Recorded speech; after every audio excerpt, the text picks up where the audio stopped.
창세기 2장 20절서부터 3장 13절 말씀입니다. 창세기 2장 20절서부터 창세기 3장 13절 이 말씀 한 절씩 교독하고 나아가도록 하겠습니다.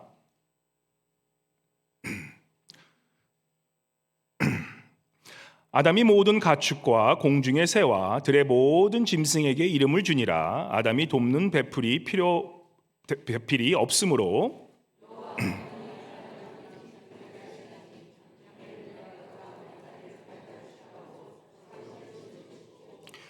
여호와 하나님이 아담에게서 취하신 그 갈빗대로 여자를 만드시고 그를 아담에게로 이끌어 오시니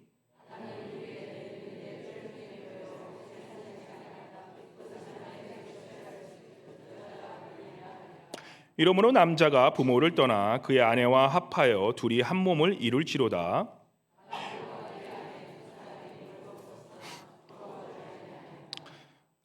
그런데 뱀은 여호와 하나님이 지으신 들짐승 중에 가장 강교하니라. 뱀이 여자에게 물어 이르되 하나님이 참으로 너희에게 동산 모든 나무의 열매를 먹지 말라 하시더냐.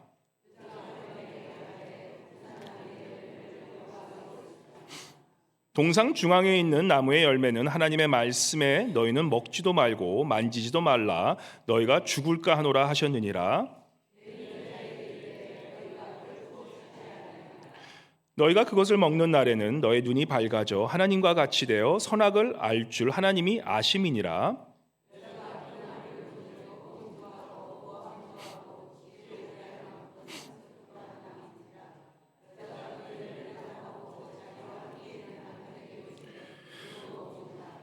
이에 그들의 눈이 밝아져 자기들이 벗은 줄을 알고 무화과 나무 잎을 여고 치마로 삼았더라.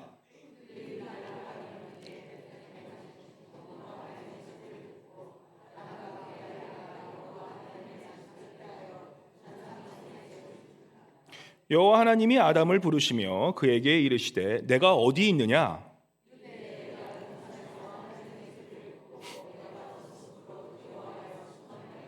이르시되 누가 너의 벗었음을 내가 알렸느냐. 내가 내게 먹지 말라 명한 그 나무 열매를 내가 먹었느냐.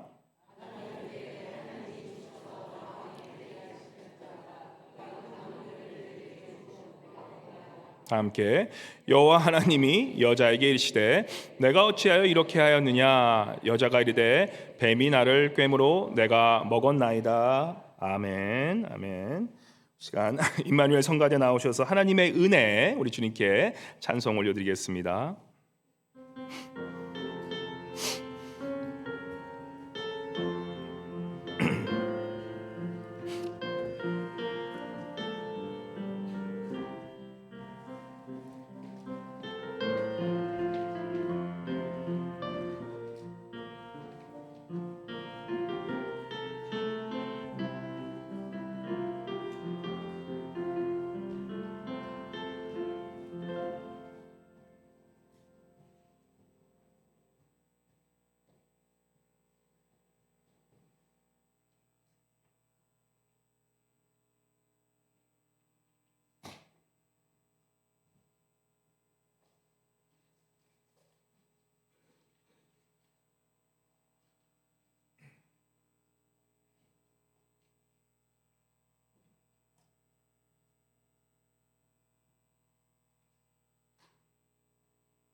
우리 다시 한번 큰 박수로 주님께 영광 올려드리겠습니다. 감사합니다.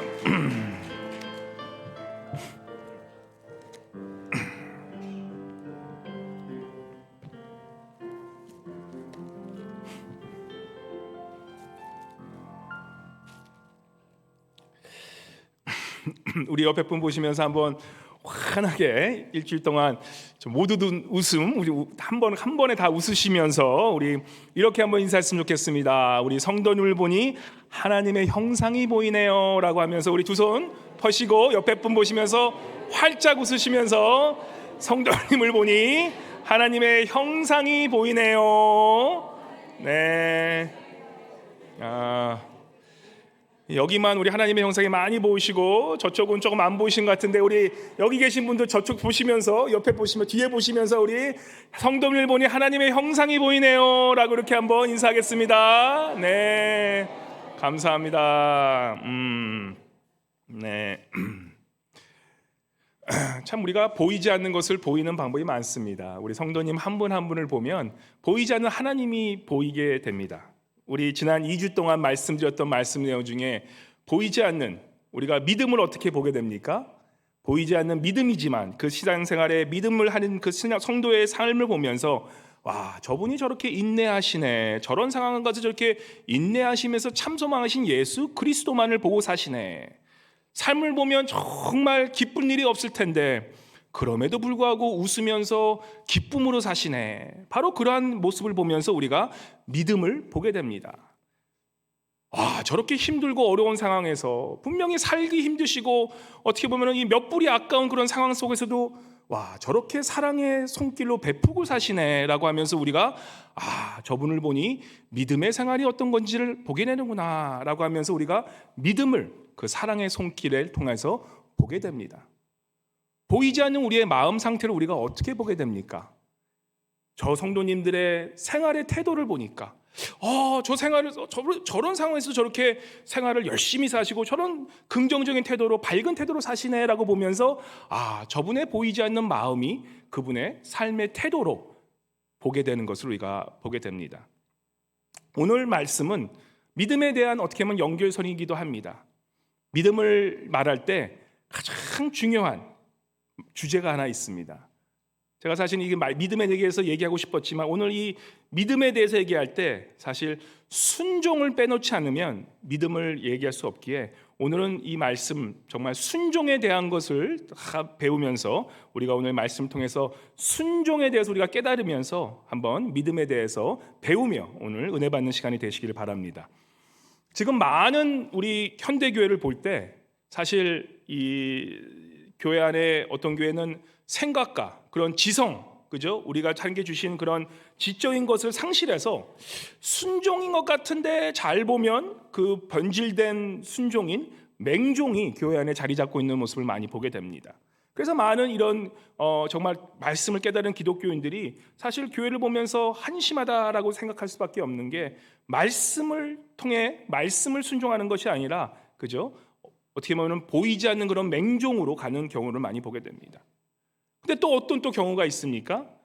믿음의 대상이 주님이 아닌 내 자신이 되어서 교회 안에 열심은 있습니다. 뭔가 보이지 않는 그런 순종이 있는 것 같은데 자세히 보면 내 마음대로 하려는, 그것이 목사가 될 수도 있고 그것이 장로님이 될 수도 있고 그것이 권사님이 될 수도 있고 그것이 교회의 중심되는 역할을 할 수 있는 사람이 될 수도 있고 내 마음대로 하려는 그런 방종이 교회 안에 자리 잡혀가고 있는 것을 우리가 보게 됩니다. 근데 그것보다 오히려 이 순종의 이런 변질된 맹종이나 방종이라도 있으면 좋겠는데 어떤 교회들은 이제는 아예 맹종이나 방종 같은 것도 없고 아예 순종이라는 단어 자체를 나는 그런 거 I don't want to hear, 거부감을 느끼는 교회들이 너무나 많아졌다는 사실입니다. 그래서 순종을 얘기하면 일단은 성도님들의 반응이 어떻습니까? 지금이 어떤 때인데 순종을 얘기하고 사십니까, 목사님? 그죠? 지금 아이폰 제너레이션, 우리 다음 세대들은, 그죠? 내 스타일대로, 내 마음대로, 내 뜻대로 살아가는 그게 멋진 인생이라고 가르치지 않습니까? 그죠? 내 마음대로, 내 스타일대로, 어르신도 똑같지 않습니까? 내 스타일대로 믿지. 그게 멋진 신앙생활이지. 혹시 그렇게 생각하면서 신앙생활하고 있지는 않으십니까? 그래서 순종에 대해서 얘기하면 거부 반응을 일으키는 것입니다. 그래서 많은 교회들도 어쩌다 보니까 이제는 큰 대형 교회들 특별히 가보면 성도들이 그런 것을 원하시는 걸 딱 알아채고 자신들이 원하는 각자의 취향에 맞는 그런 멋진 인생을 살도록 도와주는 그런 자기 개발, 자아 만족, 이 자아 발견을 돕는 그런 장소가 되어버린 것입니다. 잘 아는 우리 휴스턴의 레이크우드, 미국에 대표하는 그런 레이크우드 철치, 조엘 오스틴 목사님, 그런 목사님들은 너 자기 개발하는 걸 도와주겠다 하고 하면서 아예 기복주의 신앙을 대놓고 자신들의 신학이라고 얘기하면서 그렇게 성도들을 끌어들이는 것을 우리가 보게 된다는 것입니다. 그런데 우리가 신앙생활을 한다는 것, 그죠? 믿음의 사람으로 산다는 것, 이것을 단 한 가지로 요약할 수 있다면 믿음이라는 것도 너무나 생각해 보면은 조금 잡히지 않는 그런 컨셉 아닙니까? 우리가 진정으로 삶 속에서 내가 믿음의 사람이다, 내가 진정한 신앙이라라는 그런 그 말씀을, 그 삶을 한 가지로 요약할 수 있다면 바로 이 질문인 것입니다. 나는 과연 순종의 삶을 살아가고 있는가? 아니면 아닌가? 바로 그 한 가지 질문으로 내 신앙생활을 종합해서 정리할 수 있습니다. 믿는다는 것이 무엇입니까? 주님을 믿고 의지한다는 그 뜻이 무엇입니까? 우리가 누구를 인격적으로 믿는다고 한번 가정해 보십시오. 그의 말을 당연히 따르게 됩니다. 만약 제가 신뢰하는 분이 계세요. 우리 성도님 다 신뢰하지만 우리 만약에 제가 정말 믿고 이렇게 좀 좋아하는 따르는 분이, 제가 굉장히 신뢰하는 분이 저에게 전화가 왔어요. 박 목사님, 저 새벽 3시에 비행기가 떨어지는데 좀 비행기장에 와주십시오라고 하면 제가 새벽 3시가 아니라 그죠? 새벽 4시, 새벽 5시라도 그렇으면 알겠습니다. 그래서 제가 그 말을 따라 비행장에 마중을 나가지 않겠습니까? 당연히 나가겠죠. 그런데 만약에 잘 알지도 못하는 분이, 그죠? 갑자기 전화가 오셨어요. 뜬구름없이. 그리고 밤 12시가 아니라 낮 12시에 자기가 떨어지니까 좀 공항에 나오십시오 라고 하면 제가 뭐 어떻게 하겠습니까? 웬 스팸 콜이야, 이건 왜 있었다면 저래, 그러면서 제가 딱 무시하고 전화를 끊어버리지 않겠습니까?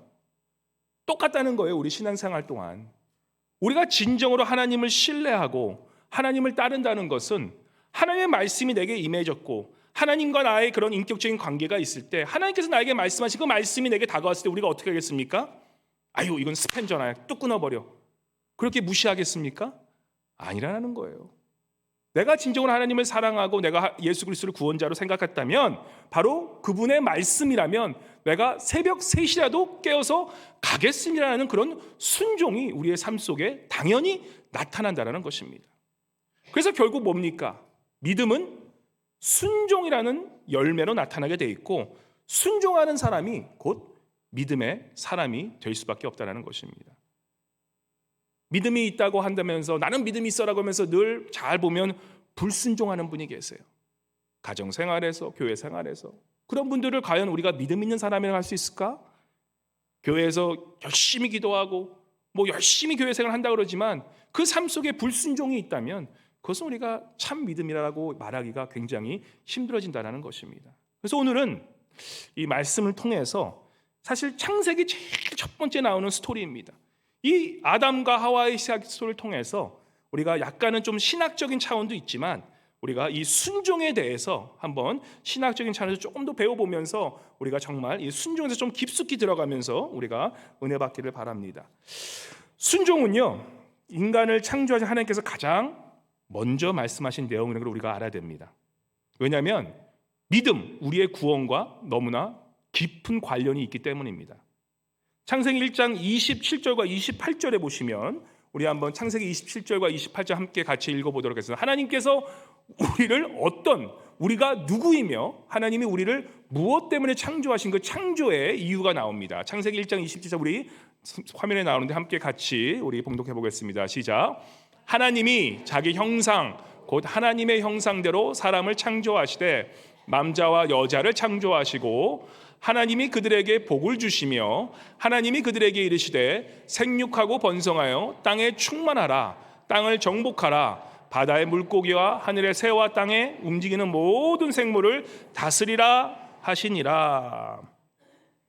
하나님께서 우리에게 창세기에 말씀하십니다. 우리가 누구냐? 그죠? 인간은 늘 질문합니다. Who am I? 나는 누구냐라는 그러한 질문이 모든 철학자들을 질문하는 그런 질문이었습니다. 결국은 철학자들의 그 대답은 뭡니까? 나도 모르겠다라는 그 답입니다. 근데 성경은 우리에게 분명히 얘기해줘요. 우리가 누구인가라는 Who am I라는 그 질문에 하나님은 뭐라고 말씀하십니까? 1장 27절에 보시면 하나님이 자기 형상, 우리 다시 내가 누굽니까? 하나님이 자기 형상 곧 하나님의 형상대로 사람을 창조하시되, 내가 누군지를 알고 싶으면요, 하나님의 형상대로 창조된 것을 우리가 알면 돼요. 내가 누군지 알고 싶으면 성경을 읽으면 그 내가 누군지가 밝혀져요. 내가 누구인지를 알게 되면 알고 싶으면 내가 하나님을 알아가면 알수록 나를 발견하게 된다는 거예요. 그래서 신앙은 예수 그리스도를 발견함이 곧 나를 발견함이에요. 나를 잃어버림이 나를 찾는 거라는 말씀이 결국 이거라는 거예요. 결국 나를 버리고 하나님을 찾으면 결국 하나님의 형상대로 창조되신 나의 모습이 발견되기 때문에 그것이 곧 자아 발견이라는 거예요. 자아 발견이 내 중심으로 되는 것은 잘못된 거예요. 자아 발견이라는 것은 결국은 하나님을 외우고 하나님을 연구하고 하나님을 따르면 나를 발견하는 그 과정이 바로 자아 발견이라는 과정이라는 것이에요. 그래서 결국은 내가 누구냐라는 그 질문에 하나님의 형상대로 창조된 자. 이번에 다시 한번 우리 옆에 분 보시면서 나는 누굽니까라는 그 질문한 분이 계실 수 있는데 다시 한번 정말 마음을 진심을 다해서 당신은 하나님의 형상대로 창조된 자녀입니다라고 한번 축복해 주세요. 다시 한번 당신은 하나님의 형상대로 창조된 하나님의 자녀입니다. 소크라테스 읽을 필요 없고 무슨 데카트 그런 거 읽을 필요 없이 성경 보면 정말 이게 답이 나오거든요.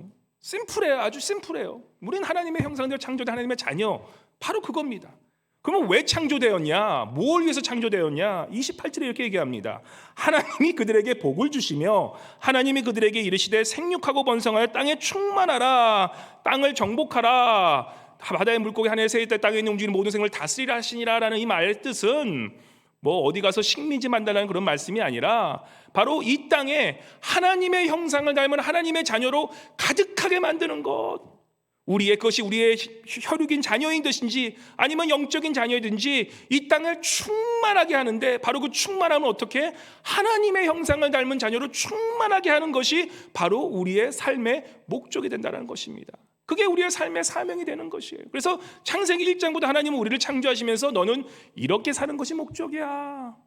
우리가 선교하고 전도하는 것 이유가 무엇입니까? 바로 이 말씀대로 살아가기 위해서, 하나님의 형상을 모르고 살아가는 인간들에게, 하나님을 떠나 절망에 빠진 그런 사람들에게 당신은 하나님의 형상대로 만든 하나님의 자녀야라는 그 말씀을 전하고 그 말씀에 충만해져서 이 땅을 채우는 그날까지 우리가 선교하고 전도하고 말씀 복음 전하는 것입니다. 그것이 우리의 삶의 목적이 된다는 것이에요. 우리 가끔 권사님들에게 제 큰애를 보면 큰애를 보면서 권사님이 이렇게 말씀하세요. 아버지를 꼭 닮았네라고 말씀하십니다. 근데 우리 젊은 집사님들은 제게 물어보면서 딱 보면서 야, 넌 아버지 되게 안 닮았다라고 그렇게 얘기를 합니다. 그죠? 큰아들이 좀 이렇게 홀쭉해가지고 휘쓰니까 아버지를 되게 안 닮았는데, 저도 사실 제가 젊었을 때는 살이 착 빠졌을 때는 사실 제 배에 막 식스팩도 있었고 그런 시절이 있었습니다. 믿거나 말거나 정말 그런 시절이 있었거든요. 그래서 지금은 완전 다르지만 제가 전화할 때도 제가 저렇게 됐었습니다. 그러니까 나이가 들어간다는 증거는 뭡니까? 우리가 연세가 드실수록 이 전화, 이 핸드폰에 내 사진을 있냐 아니면 젊었을 때 사진이 있냐, 그러면 나이가 들었냐 안 들었는지 알 수 있어요. 주로 연세가 들면 들수록 내 20대, 30대 한창인 나이 때 그 사진을 이렇게 받으면서 이거 내 모습이야 이렇게 보여주시는 분이 많으시죠. 아니면 아예 내 자식 사진, 내 손주 사진 보여주면서 막 자랑하시죠. 그죠? 지금 이 내가 젊게 사냐 안 젊게 사냐를 확인할 수 있는 방법이, 내 지금 사진 이 첫 번째 화면에 내가 어떤 사진을 갖고 계십니까? 라고 보면 우리가 딱 이분이 젊게 사시는 분인지 아닌지 딱 알 수 있습니다. 진짜 젊게 사시는 분은 뭐예요? 지금 현재 내 모습을 너무 자랑스럽게 탁 하고 다시는 분들, 이런 분들은 지금 현재 제 모습을 너무나 감사하면서 사시는 분이세요. 아니면 자기애가 너무 심하셔서 너무나 자기를 사랑한 나머지 자기 사진을 그렇게 붙여준 둘 중에 하나이신 것입니다. 아무튼 이 내 아버지가 어떻게 생긴지 보고 싶으면 누구를 봅니까? 제 아들을 보면 돼요. 제 자녀를 보면 됩니다. 제 자식이 어떤 자식인지 보면 아버지를 보면 나오는 거예요. 이것처럼 우리가 하나님의 형상으로 닮았다는 것은 뭡니까? 우리가 하나님을 알고 싶으면 사실 우리의 모습을 잘 보면 하나님의 형상들을 만드는 우리를 통해서 우리가 하나님을 보게 된다는 것입니다. 이렇게 우리의 형상, 하나님의 형상들을 맞추니까 하나님을 이 본문에서 보면은 하나님께서는 남자와 여자를 만드신 후에, 그죠? 이렇게 삶의 목적을 주시면서 우리에게 살아라라고 그렇게 말씀하고 계시다는 것입니다. 그러고 나서 이 에덴 동산에서 우리의 모든 필요한 것들을 채워주시고 우리에게 어떻게 하십니까? 오늘 본문에 나오는 말씀 바로 선악과, 우리가 잘 아는 선악과를 그 에덴 동산 중심에 두십니다. 우리가 이제 질문해 봐야 돼요. 굉장히 이게 철학적이면서 신학적이면서 아주 그냥 이런 얘기가 이 선악과 얘기가 나오면 아주 신학자들끼리도 아주 그냥 논쟁이 많습니다. 왜 하나님께서 하필이면 우리에게 선악과를 주셨냐라는 질문입니다. 한번 스스로에게 물어보세요. 그죠? 우리가 신앙생활 오래 하신 분들 그 정도 질문을 한번 하실 수 있어야 됩니다. 왜 하나님께서 우리에게 선악과를 주셨냐? 오늘 제가 이렇습니다라고 얘기하시면 목사님 그거 아닌 것 같은데요 라고 얘기하셔도 뭐 나쁘지 않아요. 왜냐하면 이것이 이 해석되는 대로 또 다를 수도 있기 때문에 충분히 존중합니다. 근데 그럼에도 불구하고 믿는 우리들이 선악과를 하나님께서 주신 이유, 가장 인간을 창조하시고 나서 첫 번째 사건이 선악과 사건 아닙니까? 인간을 창조하고 나서도 왜 선악과를 우리에게 주셨는지 그 정도 질문을 우리가 해봐야 되는 것입니다. 왜 주셨다고 생각하십니까? 한번 자신인데 한번 스스로에게 한번 답을 한번 해보세요. 네, 100가지 답이 나올 거예요 아마. 우리 질문에 이렇게 얘기할 수 있습니다. 이런 질문에 선악과는 양심 같은 거야. 뭐 많은 신학자들이 양심 같은 거라서 하나님이 우리에게 옳고 그름을 가르치기 위해서 하나님이 우리를 사랑하시기 때문에 로봇처럼 AI처럼 만들지 않기 위해서 그렇게 주신 거야 라고 그렇게 대답할 수 있습니다. 여러 가지 견해가 있을 수 있고 신학적인 그런 다른 점이 있을 수 있습니다. 근데 사실 이 선악과에 대한 답변은 아주 간단해요. 너무나 간단해요. 뭐라고 생각하십니까? 너무나 그 대답이 간단한 명료하기 때문에 사실 더 간단하기 때문에 더 이 신학적인 그런 이런 디베이트가 있을 수 있는 것 같아요. 우리 수요 예배를 계속 나오시는 분들, 그죠? 우리가 이번 주부터 우리 전도 훈련으로 이제 시작되는데 10주 동안 지난 3년이 넘는 시간 동안 우리가 어성경 읽어주는 통해서 성경 판화를 통해서 계속 성경을 관통하는 창세기서부터 요한계시록까지 계속 우리가 배워가면서 그 한 가지 질문이 계속해서 그 성경을 관통하게 됩니다. 성경을 읽으면서 이 한 가지 질문이 계속해서 우리에게 도전을 주는 거예요. 바로 그 질문이 뭡니까? 기억나십니까? 이게 선악과랑 연관이 되어 있는 거예요. 처음 창세기 시작부터 하나님은 우리에게 이 질문을 하기 시작해요. 바로 무슨 질문입니까? 인류의 역사에서, 우리의 인간의 삶 속에서, 우리 여러분과 저의 삶 속에서 진정한 왕이 누구냐라는 그 질문인 거예요. 무슨 말씀이신지. 우리의 주권이 누구에게 달려있느냐를 처음부터 우리에게 질문하시는 거예요. 바로 선악과라는 것을 통해서. 우리가 예수를 믿는다는 것이 무엇입니까? 내 권리대로, 내 마음대로, 내 뜻대로 살아갈 수 있습니다. 하나님께서 우리에게 그러한 이 자유의지를 주셨기 때문에. 그럼에도 불구하고 내가 예수 그리스도를 진정으로 알고 그분을 삶의 주인이요 삶의 구원자로 내가 그것을 예수 그리스도를 영접하였다면, 그러면 우리의 삶의 반응은 뭐로 나타납니까? 내가 내 자유의지로 내 마음대로 내 멋대로 살 수 있는 인생임에도 불구하고 내가 우리 주 예수 그리스도의 뜻대로 살아가겠습니다라는 그 삶이 바로 신앙생활 아니겠습니까? 근데 우리가 왜 그러한 신앙생활을 하지 못합니까? 내가 내 주권, 내 권리를 내려놓으면 불안해져. 예수 그리스도가 왕이셔? 우리가 아는 왕은 어떻습니까? 내 이익만을 위해서, 내 권력만을 위해서 남을 희생시키는 그런 세상적인 왕을 떠올리기 나름입니다. 그런데 우리를 위하여 십자가에 주신 우리의 예수 그리스도의 왕은 어떤 왕이셨습니까?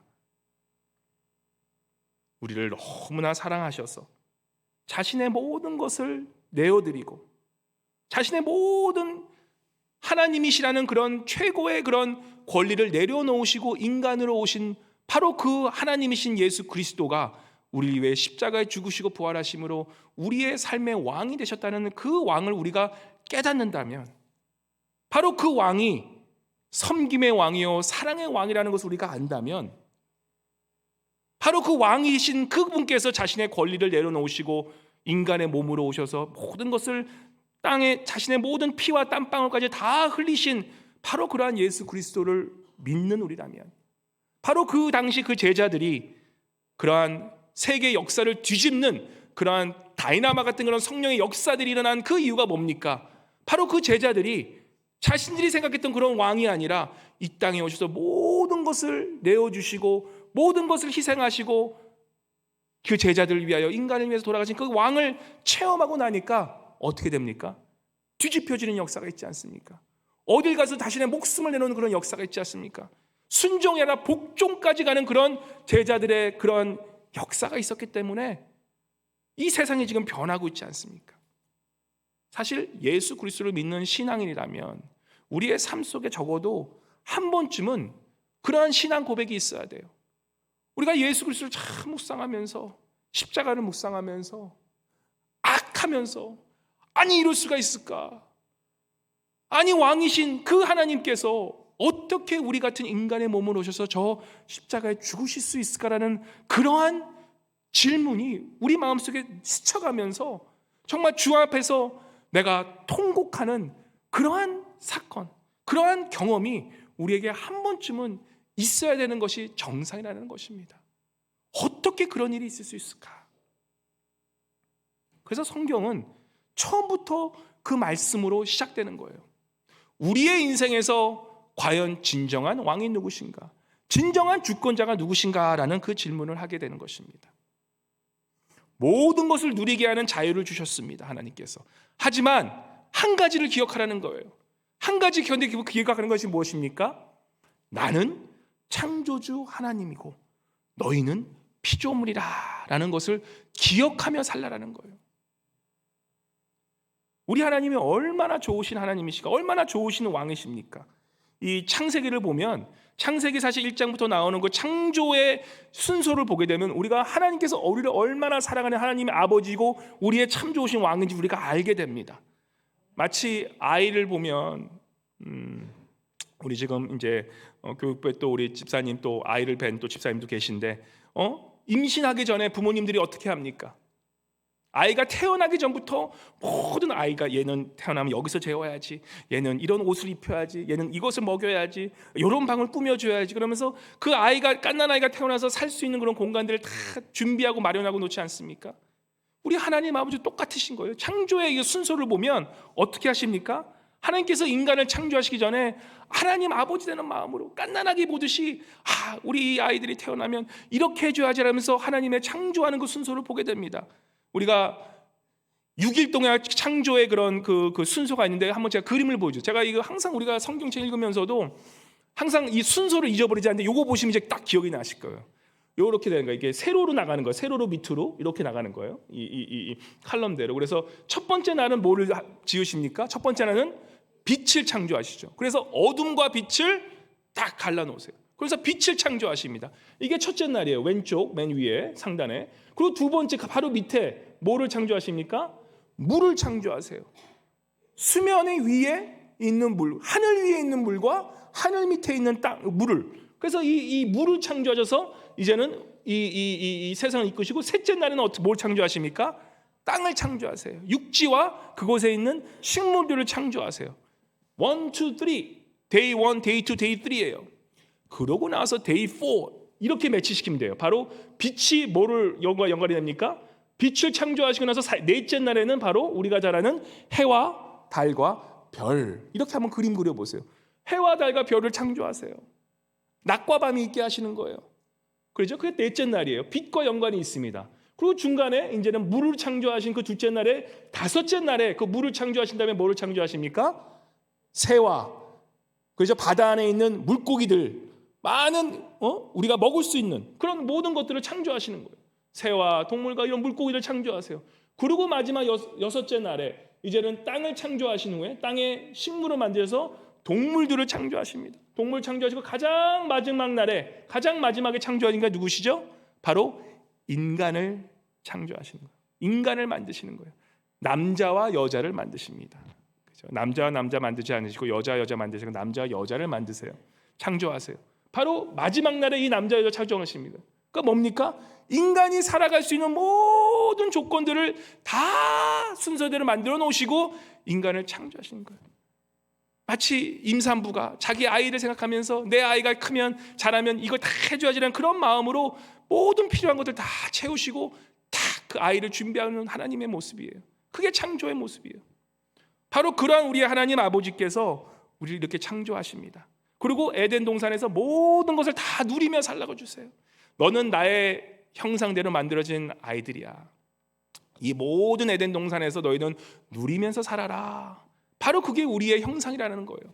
하나님께서 모든 것을 주셨기 때문에 하나님과 함께 있음으로 모든 것이 채워지는 그 삶이 우리의 삶이었다는 것입니다. 그런데 그죠? 무엇이 들어오게 됩니까? 이렇게 살아가라는 그 말씀 속에서 하나님이 한 가지는 말씀하셨어요. 한 가지는 말씀하셨어요. 선악과를 딱 중간에 두시면서 바로 이 선악과를 보면서 한 가지만 기억해라. 내가 너의 창조주 아버지라는 것을 기억해라 라고 얘기하는 거예요. 아이들이 10대가 돼가면서 특별히 이제는 자기가 커간 것을 느끼면서 가장 먼저 하는 것 중에 뭡니까? 저도 이제 요즘에 이제 그런 일이 없는데 한 15살, 14살까지도 아이들이 이제 막 키가 크니까 뭐라고 하면 저한테 막 얘기를 하면서 큰애가 그래요. 아버지 what's up man 그렇게 얘기를 해요. 그래서 화를 내죠. 야 man은 네 친구들한테 하고 아버지는 나는 너의 아버지야. 그렇게 하면 제가 실수했대. 항상 버릇이 돼서 얘기를 했대요. 나는 너의 아버지인 거 기억해 임마. 그러면은 yes sir 그러고 딱 그렇게 말아요. 우리가 살아가면서 하나님께서 그런 마음이 있었다는 거예요. 인간을 창조하시면서 너희가 다 해. 하지만 이 선악과를 보면서 내가 너의 창조주 하나님이라는 걸 기억해라 라고 얘기하시면서 바로 그 선악과를 우리에게 가운데 탁 놔두시는 거예요. 그게 선악과라는 거예요. 그래서 선악과를 본다는 것은 뭡니까? 내가 모든 것을 누리며 살 수 있음에도 불구하고 하나님이 누구시고 하나님이 나의 창조주가 하나님이 나의 아버지라는 것을 기억하며 살라라고 그래서 그런 선악과를 딱 주시게 되었는데 인간이 어떻게 합니까? 인간이 어떻게 시작합니까? 바로 말씀에 보면은 이 아담 사실 로마서 우리가 잘 아는 로마서 5장 11절과 19절에 보면 이 말씀이 나와요. 우리가 잘 아는 그런 말씀인데 사실 이 말씀을 좀 이해하고 나면 나중에 말씀이 잘 풀어집니다. 5장 11절 한번 읽어볼까요? 인간이 두 가지 그 반응을 보이는데 바로 두 가지 반응이 어떻게 보입니까? 5장 11절 한번 읽어보겠습니다. 시작. 그뿐 아니라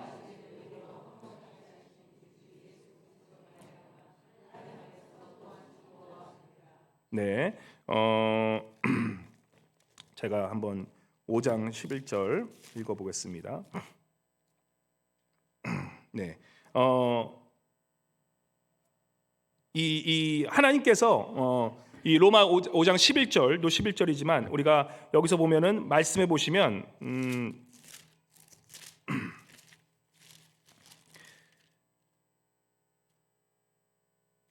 이 로마서에 보면은 첫째 아담과 둘째 아담의 말씀이 나옵니다. 첫째 아담과 둘째 아담이 나오면서 화목하게 하신다는 그 말씀 후에 이 아담에 대해서 얘기하시면서 첫째 아담은 누구고 둘째 아담은 누구라는 그런 말씀이 나옵니다. 그래서 아담으로부터 모세까지 아담이 범죄와 같은 죄를 짓지 아니한 자들 같이 사망의 왕노를 하였나니 아담은 오실 자의 모형이라라는 그런 말씀이 나와요. 그래서 이 첫 번째 아담에 대한 말씀을 얘기하면서 그 아담은 불순종의 상징으로 나오게 됩니다. 불순종의 상징으로 나오게 돼요. 그러고 나서 하나님께서 말씀하시는 게 이제는 두 번째 아담에 대해서 얘기하시면서 예수 그리스도라는 분을 말씀하게 돼요. 그러면서 이런 말씀을 합니다. 한 사람이 순종하지 아니함으로 많은 사람이 죄 짓는 것 같이 한 사람이 순종하심으로 많은 사람이 의인이 되었니라 라고 그렇게 말씀합니다. 무슨 얘기냐면 바로 첫 번째 아담을 통해서 그 아담이 불순종함으로 인간이 죄악으로 빠졌다면 두 번째 아담이신 바로 누구십니까? 예수 그리스도를 통해서 바로 모든 사람이 그 예수 그리스도를 믿음으로 두 번째 아담을 통해서 의인이 되었노라라고 그렇게 말씀하고 계신다는 것입니다. 그래서 첫 번째 아담은 뭘 상징하냐면 불순종을 상징하는 거예요. 두 번째 아담은 뭡니까? 바로 순종이신 예수 그리스도를 따르는 삶을 말하는 거예요.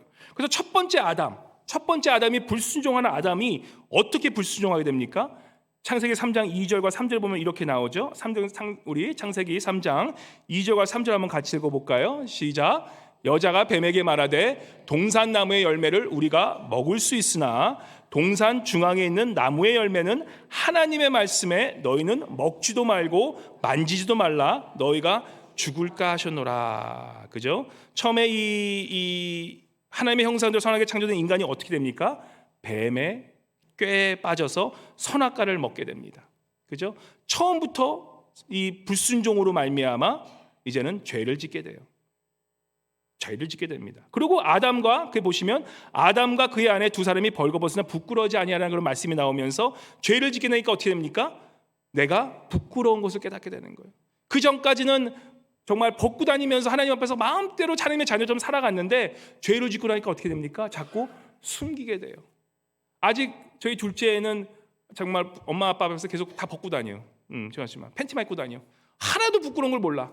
근데 큰애는 어떻게 됩니까? 이제 좀 알 거 안다고 부모 엄마 아빠 앞에서 옷 벗는 거 굉장히 부끄러워해요. 우리가 뭡니까? 하나님 앞에서 내가 세상의 것들이 다 들어와서 이러한 죄악들이 들어오게 되면 가장 먼저 하는 그런 반응이 뭡니까? 숨기고 가리는 것들이에요. 죄악이 들어오면 우리가 가장 먼저 하는 것이 무엇입니까?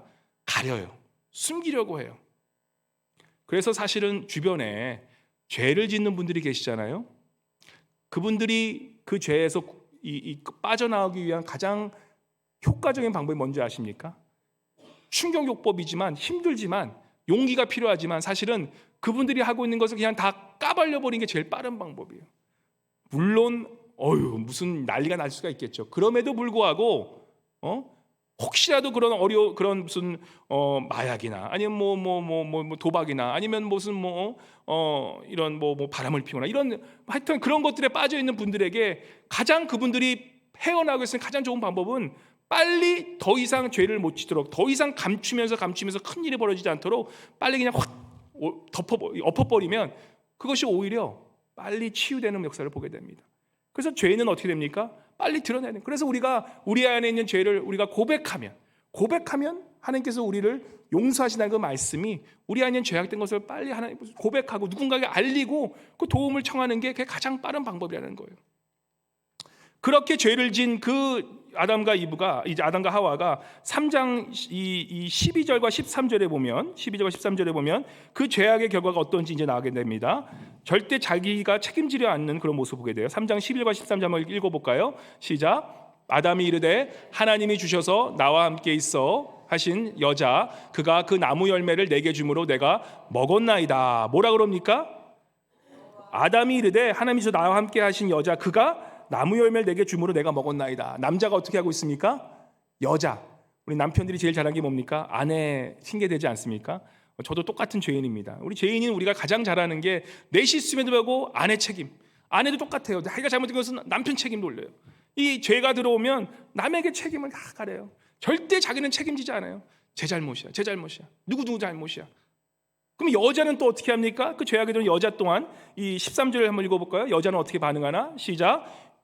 하나님이 여자에게 이르시되 내가 어찌하여 이렇게 하느냐? 여자가 이르되 뱀이 나를 꿰므로 내가 먹었나이다. 여자 또한 어떻게 합니까? 내 책임 아니에요. 뱀 때문에 그런 거예요. 그래서 뱀이 저주받죠. 이 교회 안에 특별히 죄가 있으면 어떻게 됩니까?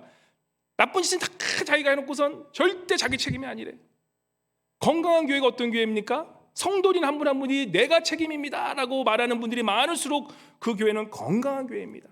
가정일수록 내 책임이야 라고 말할 수 있는, 나라가 대통령이 내 책임이라고 얘기할 수 있는 그런 대통령이 있는 나라가 건강한 나라, 아주 살기 좋은 나라라는 것입니다. 우리가 신앙생활 잘한다는 것은 책임을 남에게 돌리는 것이 내게 그 책임을 떠날 수 있는 것, 내가 끝까지 책임지겠다라는 그런 마음이 있는 그것이 건강한 교회라는 것이에요. 이렇게 인간은 마귀의 유혹에 빠져 하나님을 떠나게 되고 스스로는 영원히 자신을 구원할 수 없는 그런 불순종하며 살아갈 수밖에 없는 죄인으로 살아가게 되는 것입니다. 그래서 하나님의 말씀이 아닌 내가 하나님처럼 되어서 내 마음대로 살아가려 하는, 그래서 결국은 인간은 타락하게 되고, 그래서 그러한 인간의 결과는 어떻게 됩니까? 평생 죽음을 두려워하면서 생존 경쟁으로 하나님이 다 이루시라고 다 주셨음에도 불구하고 늘 먹고 사는 것에 부족해서 늘 시원한 생존 경쟁으로 살아가는 그 모습들이 인간의 모습이라는 것입니다. 그래서 우리 교회 안에서도 그런 모습이 있다는 것, 그거 우리가 경계해야 된다는 것입니다. 베푸는 삶이 아니라 그저 내 것만 챙기려는 것, 그저 내가 나만 살아야 된다는 그런 모습들, 그런 생존 경쟁이 있다는 것은, 이것은 아직까지 우리가 하나님의 은혜를 깨닫지 못했다는 증거가 된다는 것입니다. 그래서 두 번째 아담에 대해서 얘기하면서 하나님께서 뭐라 그러십니까? 하나님의 순종함으로 많은 사람이 죄인된 것 같이 한 사람이 순종함으로 많은 사람이 의인됐다는 그 말씀은 뭐냐면, 바로 우리 예수 그리스도, 바로 둘째 아담 대신 예수 그리스도 통해 단 한 사람, 바로 예수 그리스도의 순종함으로 많은 사람이 의인이 되었다는 그 말씀은, 우리가 예수 그리스도를 믿음으로 구원을 얻다는 그 뜻은 뭡니까? 바로 내가 자율적으로 순종한 마지막 아담 안에 내가 들어가서 이제는 그 예수 그리스도가 하셨던 그 자율적인 순종함이 바로 내 삶 속에서 덮고 그 순종함이 내 삶 속에 나타난다는 뜻, 바로 그것이 내가 예수 그리스도를 통해 믿음으로써 나오는 자율적인 순종의 결과라는 것입니다. 그래서 예수를 믿는다는 것은 뭐예요? 예수 그리스도께서 하나님을 사랑함으로 하나님 아버지를 따라가셨던 그 십자가의 순종함이 내 삶 속에서도 자율적인 순종이라는 그 순종으로 내 삶 속에 나타나는 삶, 바로 그것이 우리의 믿음 생활이요 신앙생활이라는 것입니다. 그래서 우리 신앙생활은 이렇게 질문하면 돼요. 지금 내 신앙생활이 자율적으로 불순종하고 있느냐? 무슨 뜻이냐면 내가 원하는 대로 내 멋대로 신앙생활하고 있느냐? 아니면 자율적인 순종이냐? 내가 기쁘고 감사하는 마음으로 주님께 말씀을 내가 따라 살아가고 있느냐라는 그 질문이라는 것입니다. 안타깝지만 요즘에 기독교는 교회 안에 순종이 사라져가고 있다는 것을 우리가 다 느끼고 또 그렇게 동의하지 않습니까? 교회 안에서 선과 악이 무엇이 옳고 그름이 분별이 안 되는 그런 시대에 살고 있습니다. 교회 안에서도 그러니 세상은 어떻겠습니까? 많은 성도님들도 목사님들의 설교에서 선악 그런 같은 말, 죄나 불순종, 순종하십시오 그러면 딱 귀 듣고 너나 순종해, 너나 잘해, 우리가 그렇게 말씀 듣고 있지 않습니까? 그저 내 귀에 들려오는 축복된 말, 이 달콤해서 나를 기분 좋게 해주는 말, 나를 힘있게 해주는 말, 나를 힘든데 나를 힘있게 해주는 그런 말만 듣기 원하는 우리의 마음 자세가 아닌지, 그래서 우리가 어떻게 합니까? 내가 좋아하는 설교 그냥 유튜브 찾아가면서 야 이거 들으니까 내가 참 좋더라, 기분 좋더라, 그러한 내 만족을 위한 신앙생활을 하고 있지는 않은지 우리가 한번 다시 돌아봐야 된다는 것입니다. 신앙은 내 만족을 위함이 아니죠. 신앙은 우리 하나님을 기쁘게 하시기 위해서 우리가 신앙생활하는 거고, 예배를 왜 오셨습니까? 하나님을 기쁘게 하시기 위해서 오신 거죠. 하나님을 기쁘게 순종하고 하나님을 기쁘게 예배하므로 그것이 하나님께서 우리의 은총으로 다시 주셔서 우리의 마음이 기뻐지는 것, 바로 그것인데 내 것, 미미미미, 절대 신앙생활에 깊어질 수 없다는 것입니다. 그래서 우리가 순종이 없는 신앙은 우리를 결코 구원하지 못합니다. 순종이 없는 믿음은 참 믿음이 아니기에 내 믿음에 나를 희생하는 순종이 없다면 뭔가 잘못된다는 것을 우리가 깨달아내는 것입니다. 그래서요, 선악과, 이 창세기에 나오는 선악과의 사건의 결론은 바로 무엇입니까? 처음부터 하나님께서 우리에게 순종이 얼마나 중요한 것을 보여주시는 거예요. 내가 창조주고 너희는 이 피조물이기 때문에 내가 너를 하나님 나의 형상대로 다 만들었지만 꼭 기억해라, 내가 너의 하나님 아버지 됨을, 내가 너를 사랑하는 그 하나님 아버지 됨을 기억하며 살아라. 그래서 그 말씀대로 순종하며 살아라. 그 순종하는 그 말씀이 우리를 해하게 되는 말씀이 아니라 이 말씀대로 우리가 자녀들에게 순종하면 좋은 방향으로 이끌 것처럼, 하나님께서 우리에게 이 말씀 주신 이유는 하나님의 자녀로서 좋은 방향으로 좋은 그런 자녀로 커갈 수 있도록 그렇게 말씀을 순종하라고 주신 그 말씀, 바로 그것이 이 선악과의 참된 의미라는 것입니다. 그래서 선악과의 결론 또한 순종이고, 바로 성경의 가장 클라이막스인 십자가 또한 바로 무엇입니까? 우리 예수 그리스도께서 모든 왕권을 다 내려놓으시고 인간인 우리의 모습으로 오셔서 그 십자가에서 자신의 모든 권리를 내려놓으시고 십자가의 죽으심으로 끝까지 하나님 아버지의 말씀에 따라 뭐 한 거예요? 순종하신 것. 처음부터 창세기부터 십자가의 순종으로 시작한 그 말씀이 순종에 대해서 계속 말씀을 가시다가 그 성경의 클라이막스, 마태복음의 그 마지막 장에 나오는 그 성경의 그 십자가 사건을 통해서 순종의 결과가 무엇인지를, 바로 그 순종을 통해서, 그 십자가를 통해서 결국 뭡니까? 예수 그리스도가 우리의 구원자 되심을 보여주시는 거예요. 성경은 순종으로 시작해서 순종의 가장 클라이맥스 순종에 어떻게 끝납니까? 우리 예수님께서 돌아가시기, 우리가 하늘로 승천하시기 바로 그 전에 베드로를 만나시죠. 베드로에게 이렇게 말씀하시죠. 베드로야, 베드로야, 내가 나를 사랑하느냐? 요한복음 21장 16절 17절 보시면 이렇게 말씀하시죠. 내가 나를 사랑하느냐? 그럼 뭐라고 하십니까? 그 후에 그러면 내 양을 먹이라, 내 양을 먹이라. 그렇게 3번을 질문하세요. 내가 나를 사랑한다는 것은, 내가 그 사랑하는 그 보이는 결과로 뭡니까? 결국에는 하나님의 말씀 따라, 예수 그리스도의 말씀 따라 이웃을 사랑하는, 그것을 보면서 율법을 완전하게 하시는 그 말씀대로 하나님께서 이렇게 요구하시는 거예요. 너가 나를 사랑하느냐? 그러면 내 양을 먹이라. 내 이웃을 사랑하라. 내 이웃을 위해서 너의 자신을 드려라. 그렇게 순종하라라고 말씀하시는 거예요. 그러면서 우리에게 예수님께서 마지막에 말씀하신 그 말씀이 무엇이냐? 베드로에게 말씀하신 말씀이에요. 요한복음 21장 17절 말씀 우리 다 함께 읽을까요? 순종의 말씀이에요. 순종의 말씀. 21장 17절, 예. 그리고 18절 한번 켜주세요. 18절 혹시 있으십니까? 예. 제가 한번 성경으로 직접 읽어드리겠습니다. 요한복음 21장 보시면, 예. 이제 18절에 보시면 17절에 내가 너를 사랑하느냐 이렇게 말씀하시고 18절에 이렇게 말합니다. 내가 진실로 진실로 내게 이르노니 내가 젊어서는 스스로 띠띠고 원하는 곳으로 다녔거니와 늙어서는 내 팔을 벌리리니 남이 내게 띠띠우고 원하지 않는 곳으로 데려가리라. 이 말씀에 대해서 많이 묵상하신 분도 계십니다. 10여 년을 이렇게 이 질문 때문에 질문하신 분이 계세요. 바로 이 말씀이 뭡니까? 믿음에 대해서 말씀해 주시는 거예요. 믿음이란 하나님이 나의 창조주 되심을 믿는 거예요. 선악과예요. 내가 다 할 수 있지만 하나님이 나의 창조주 되시고 하나님이 나의 아버지 되심을 믿는 것, 그것이 선악과라는 거예요. 그것을 바로 보면서, 그 선악과를 보면서 너가 하나님을 기억하고 살라는 거예요. 그래서 순종하며 살라는 거예요. 십자가를 통해서 예수 그리스도 우리에게 보여주시는 그 삶의 본은 뭡니까? 너희 또한 예수 그리스도께서 아버지를 순종하셨던 그 십자가의 순종처럼 너희도 삶 속에서 마음대로 살 수 있지만 순종하며 살아라 말씀하는 거예요.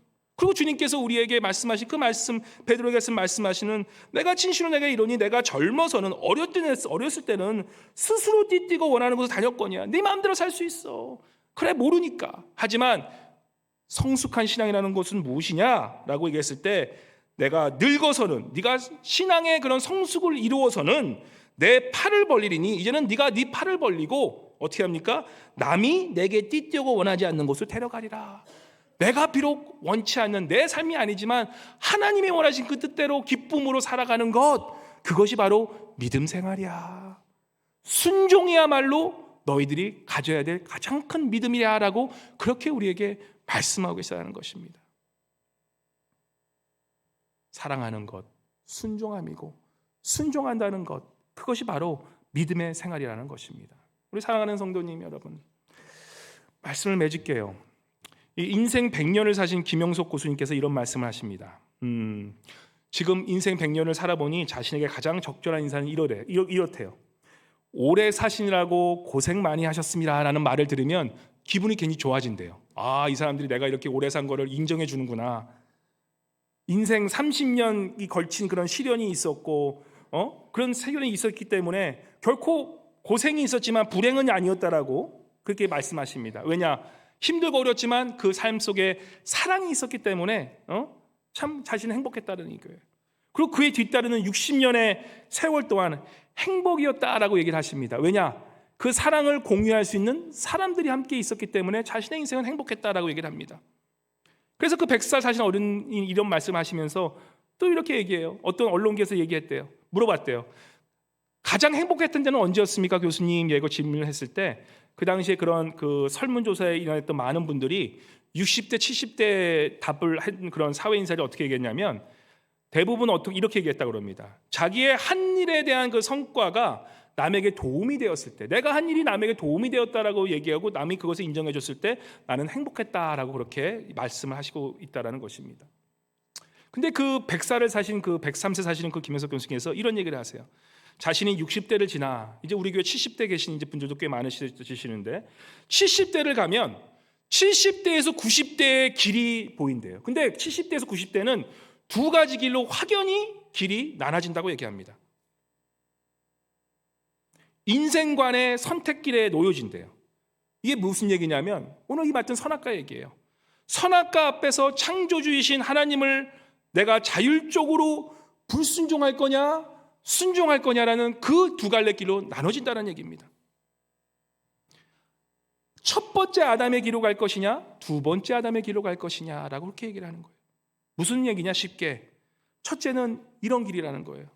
70대에서 90대 되면 이제는 내가 늙었으니까 이제는 일을 멈추고 내가 이전에 누리지 못했던 젊었을 때 누리지 못했던 그런 삶을 다시 찾아서 내가 다시 한번 행복해지자라는 그런 본능적인 생각이 든다는 것이 당연하다는 거예요. 자신도 그런 유혹이 있다는 거예요. 인생의 황혼기를 거치면서 이제는 언제 내가 이런 향락의 시간을 즐길 수 있겠냐라고 생각하면서 바로 인생 즐기는 쾌락 자체가 자신의 행복이라는 그런 쾌락주의자의 인생관을 택하는 경우가 많다라는 것입니다. 바로 이것이 인간적인 본능과 이러한 합치게 되면 죄송하지만 늙은이가 이 부리는 욕심의 발로 요즘에 이 30대에 못다한 그런 즐거움을 채우기 위해서 70대 어르신들이 신문에 보면 추행 벌이다가 아주 그냥 신문에 대뻥차게 나오는 그런 모습들 얼마나 많이 보이지 않습니까? 그죠? 우리가 잘 아는 그런 영화 같은 거에도 그런 경우가 너무 많다는 거예요. 아니면 조금 더 고상하게 나가면 개인적 취미 생활에 빠져서 그림을 그린다든지 골프를 친다면서 자기 만족을 위해서 인생을 마감하는 경우가 많은데 자신이 선택한 이 선택 후회가 없다는 얘기예요. 이 김원석 교수님이 자신이 이걸 선택했다는 거예요. 두 번째 선택했다는 거예요. 두 번째 길. 바로 그 두 번째 길은 어떤 길이었냐? 소수의 사람만이 선택한 길이었다는 거예요. 많은 사람들이 70대, 60대, 70대 되면 이제는 쉬운 길, 내리막길, 평평하고 넓은 길을 택하는데 자신은 60대, 70대에 다시 한번 결심했다라는 거예요. 내가 오르막길, 좁은 길을 택하겠노라라고 이렇게 얘기하면서 어떤 길을 택했느냐? 바로 자신의 살았던 그 20대, 30대인데 그 길, 목적이 있는 사명의식대로 내가 주님이 주신 그 사랑대로 그 사랑을 나누면서 베풀면서 살아가는 그런 인생을 위해서 내가 내 인생을 바치겠노라라고 하면서 70대서부터 100세 인생 그때까지 그렇게 자신의 인생을 드리고 살았다는 것입니다. 그래서 그 인생 최종 목표가 내 자신을 위한 쾌락도 아니고 소유에서 오는 그런 만족도 아니고 일의 성취에서 오는 그런 즐거움도 아니라 이제는 뭡니까? 바로 내 삶을 주님께 드림으로 주님께 기쁜 마음으로 드림으로 그러한 희생하면서 내가 값을 치르는 그 인생을 살아감으로 내가 행복했노라 라고 그렇게 고백하고 계시는 모습을 보게 됩니다. 올 한 해 우리 교회 표어가 일어나 빛을 발하라입니다. 그죠? 일어나 빛을 발하라는 뜻은 내 편안함과 내 욕심만을 위해 채우는 것이 아니라 첫째 아담 같은 불순종의 삶을 살아가는 것이 아니라 이제는 어린아이 같은 신앙이 아니라 장성한 분량까지 가셨기 때문에 이제는 조금이라도 이웃을 위해 희생하고 살겠노라. 이제는 조금이라도 이제는 때띄워서 이제는 내가 내 이웃을 내 양을 먹이며 살려겠다는 그러한 고백이 바로 내가 순종하며 살아갔다는 그런 고백이 된다는 것입니다. 이번에 참 감사한 게 많은 분들이 지금 터키 선교도 다 사인업 하시고 필리핀 선교 가려니까 뭐 얼마나 지금 열정으로 지금 필리핀 선교 준비하고 있는지 몰라요. 선교 가기 위해서 또 말씀 전도하기 위해서 이번 주 수요일서부터 이제 우리 전도 훈련 시작되는데 사실 저는 부탁하고 싶은 게 한 번쯤 나오셔서 내가 일어나 빛을 발하기 위해서 내가 복음을 전할 수 있어야 될 거 아니에요. 복음의 뭔지도 모르고 뭘 전할 거예요? 그죠? 알면서도 내가 입에 나오지 않는데 그걸 어떻게 전할 거예요?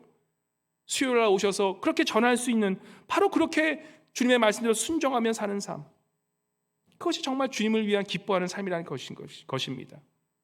그래서 사실 순종이라는 것은요, 큰 게 아니에요. 아주 작은 순종입니다. 작은 순종. 마음속에 이거 선교를 가 말어. 이거 가면 얼마나 내가 지금 비즈니스 손해인데. 그럼에도 불구하고 순종하며 가는 길. 내가 이거 수요일에 나가면 얼마나 또 이거 힘들고 지금 힘든데. 그럼에도 불구하고 내가 순종하게 된다고 생각하는 그 마음. 지금 여러분 삶 속에 불순종하고 사는 삶이 뭐가 있으십니까? 한번 질문해 보세요. 하나님께서 분명히 요구하는 것은 맞는데 내가 머리를 굴려 보니까 그건 아닌 것 같아라고 생각하는 바로 그것을 담대하게 믿음으로 순종하고 나아갈 때 하나님의 그 순종을 통해서 믿음의 역사를 만들어 가신다라는 것입니다.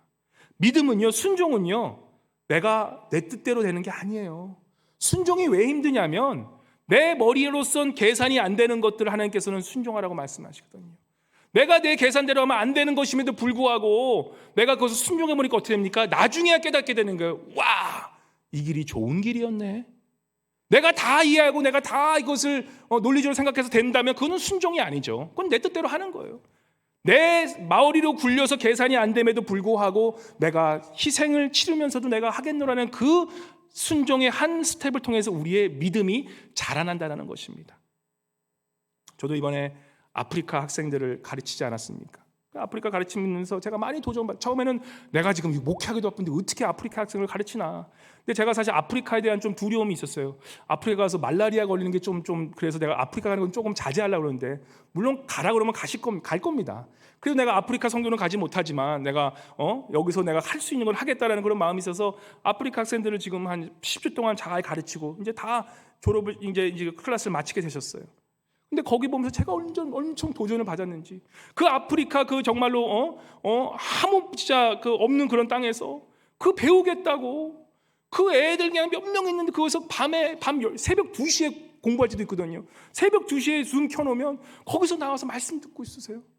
인도에 있는 한 학생은 자신이 그 크리스찬이라고 해서 가족에게 다 지금 이 절교당해가지고 정말 가족들이 다 무시하고 살아요. 그럼에도 불구하고 내가 예수 그리스도를 믿겠나라고 그렇게 믿고 계시는 거예요. 그걸 들으면서 얼마나 감사한지. 제가 오히려 도전을 받아요. 그 작은 순종에서 오히려 내가 도전받는 거예요. 그러면서 이번에 사실 뭐 이런 얘기를 할까 말까 고민했지만 강사비로 받은 그런 거중에 1,000불을 제가 사실 그 월드미션 그 대학교에서 주는 아프리카 학생 프로그램을 위해서 드리기로 했습니다. 아무것도 아니지만 작은 순종, 그 작은 순종을 통해서 그러한 작은 내 헌금을 통해서, 우리가 헌금 낼 때 가끔 그럴 때 있잖아요. 이거 낼까 말까. 그때 무조건 내세요. 무조건 내야 되는 거예요. 내가 이거 할 때 갈까 말까? 바로 순종해 보세요. 엄청나게 하나님께 주시는 그런 축복이 많다라는 것입니다. 그런 작은 순종이 하나님의 미랄의 씨앗이 되어서 목회자를 키우고 선교사를 키우는 그런 변화로 생긴다는 것입니다. 사랑하는 성도님, 말씀해 줄게요. 우리가 인생길 마지막 돌아볼 때에 단 3가지입니다. 3가지. 바로 뭡니까? 성경이 우리에게 얘기해 주는 거예요. 첫 번째 뭡니까? 바로 하나님께서 우리를 사랑하셨기에, 그러한 좋은 하나님이시기에, 그러한 예수 그리스도 우리에게 주셨기에 우리가 예수 그리스도를 사랑했노라. 그죠? 그렇기 때문에 내가 자율적으로, 억지로가 아니라 기쁜 마음으로 내가 우리 주님을 순종하고 살았노라. 그렇기 때문에 내 인생이 행복했노라. 사랑했고 순종했고 그래서 행복했노라 라고 그렇게 고백하고 우리의 삶을 살아가시는 그러한 모든 삶 되시는 우리 알래스카 동해선교 성도님 모든 삶 되시기를 주님의 이름으로 간절히 축원합니다. 주님 감사합니다. 선악과를 통해서 우리의 참 주인이 누구신지 깨닫게 하심에 감사드립니다. 우리의 하나님 아버지, 우리의 창조주이신 하나님을 기억하며 살게 도와주시옵소서. 그 하나님의 말씀에 순종하게 도와주시고 또한 우리 예수 그리스도의 말씀에 순종하고 살아갈 때에 그러한 기쁜 순종으로 말미암아 우리 삶이 행복해졌다라고 고백할 수 있는 우리 모두 되기를 바라며 이 모든 말씀 살아계신 우리 주 예수 그리스도의 이름으로 간절히 기도드리옵나이다. 아멘.